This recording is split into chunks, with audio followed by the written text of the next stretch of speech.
Let's go, let's go, let's go. Который на данный. It's supply box in the lift. It's a Russian one. Slava Ukraine. Right there. Slava Ukraine. Where the and I just realised terrorists. So we're Vanderbilt board as a humanitarian team from the UK who are here to deliver essential aid to vulnerable Ukrainian people. So we have Fenton, Henry, Steve, Darren, hello, and our translator Edward. The fleet. We also have a great guy who joins us called Justin from Justin Ukraine Aid, and he helps us with transport and also acquiring aid to distribute. So cheers, Justin. Drone up there, got flashing lights on it. Hello, Ukraine. So the Russians are on the other side of that water.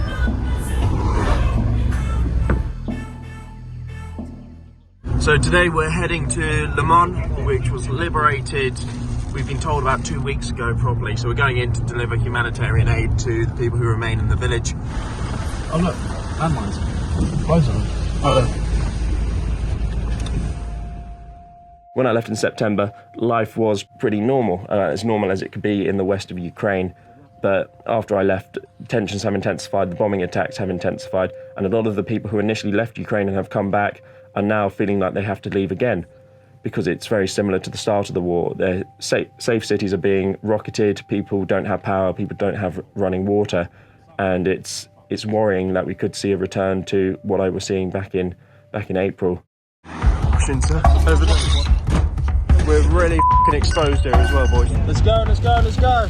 So we're in Kherson Oblast, distributing aid to villages which are under Russian occupation. Our understanding of what's happened from what our military contacts have told us is as we were giving out aid, the Russians were watching across the river. We're only 3 kilometers away from the Russians, and the village started being shelled while we were in it. We had a missile go over the top of us. Big impact. So we've just had a Russian rocket go over our position, so we're now fleeing in the area. So we started getting out of there, along with a large segment of the Ukrainian army, and we were all travelling across this bridge. And this bridge is only a temporary bridge. It was very thin metal plates, almost like sand traps have been put up to replace the bridge that had been previously blown up. Because of all this traffic going over the bridge, it's designed for people to drive slowly over it, and the Ukrainians are hightailing it 90 miles an hour plus across it. We're shooting down it. So by the time Henry's Isuzu went across it, the bridge gave out underneath it. We didn't see the crash. None of our guys saw the bridge slip out underneath them. So we sat there waiting for 5 minutes, just all around us, being like, where are these guys? And then we started driving back, and we see them limping off the bridge with that tyre, air hissing out of it, which was not ideal at all. The rest of our convoy has just legged it.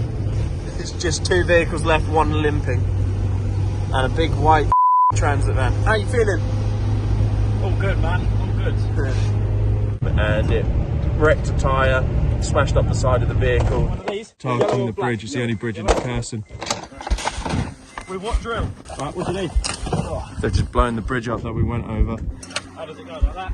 That's it. All like this. Not too high. We're really exposed here as well, boys. Yeah. Russians, over there. They're going to be coming from that way. Darren, keep an eye on the sky, mate. Flag that vehicle, Darren, make sure you don't hit us. That's good, that's good, that's good. How is it? That's alright.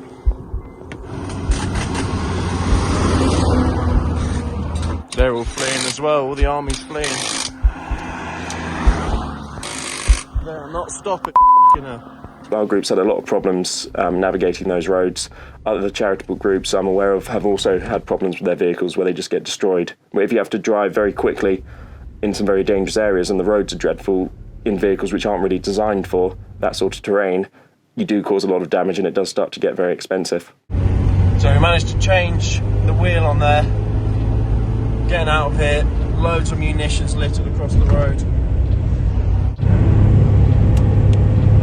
The wheels at an angle.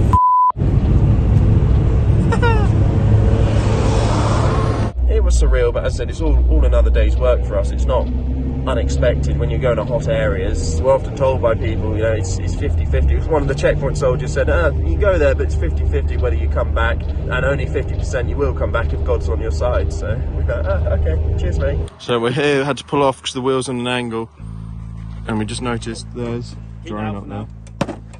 got flashing lights on it. Camera can sort of pick them up, the red dots around it. Darren, get the ratchet out. Unsure whether it's Ukrainian or Russian, but not great. So we weren't able to make it into Kherson, currently still fleeing the area. The village we were helping on the outskirts came under a rocket attack. So we had to hightail it out of there. It's heartbreaking. We got rocket attacked while we were handing out aid. Villagers are in panic. We're fortunate enough to be able to escape, and now who knows what's happened to them.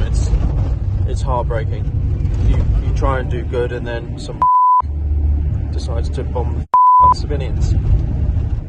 So this here is where Henry's head went through when the bridge slipped out from underneath him. Nothing a glue job won't fix. That's sorted. Henry, who's our team mechanic, he works for South West Trains, and so he's trained up as a engineer, and he's really useful, particularly now we've got the Isuzu, which is quite an old vehicle, because he's able to patch up any problems. I think the tranny's stuck, guys. 2 secs. One of the struggles we have with relying on fundraising is people such as the Telegraph audience have been very generous, but vehicles are very expensive.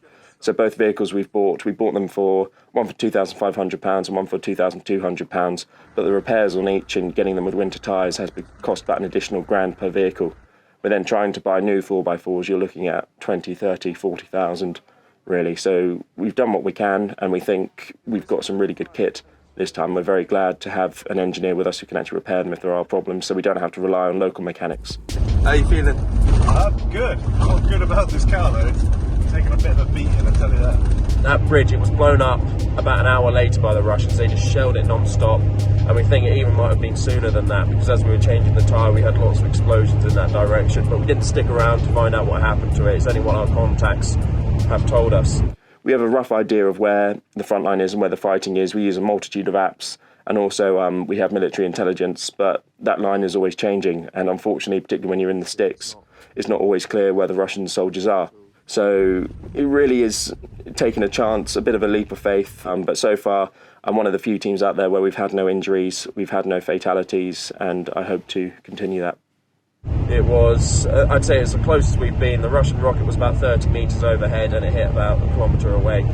So we were very quick to get out there. We did go back, however, the next day we went back, resupplied the villagers. We won't let the Russians win. Normally when we drive our vehicles over, it's full of medical aid because you can't even buy things like bandages in a lot of Ukrainian supermarkets or medical stores anymore. Back in April, you couldn't even buy paracetamol, it was completely sold out. We had to specially order in through a pharmacist friend of mine to buy children's medicine to give to people with Down syndrome in Poltava. It's a concern that I think, especially over the winter, we're going to start seeing a return to that rationing of items. So what we've heard from the front is they don't have running water and they don't have disinfectant to clean the stretchers. They won't be able to clean the blood off, then they'll use them again to evac troops out from the front. It's a lot of work. So actually, well, not happy because it means there are casualties, but happy that we can do our job. Funny, there is a lot of equipment here that comes from humanitarian help, but a lot of it is being misguided. Like a lot of stuff we get that we don't really need, but the most important stuff we need is actually missing. So we've tried from the start of the war to try and bring practical items as well as, I guess, feel-good items as such to people. Because feel-good items, they are important, but currently with the winter coming in, it's about keeping people alive. And so that's why we're trying to focus on bringing a different type of aid in this time. So basically you have just Ukrainian soldiers on the front line as like the care under fire. And then you have like a case evac because not most of the machinery is not able to go in. And you have like this big machinery which is like 4x4 to go in.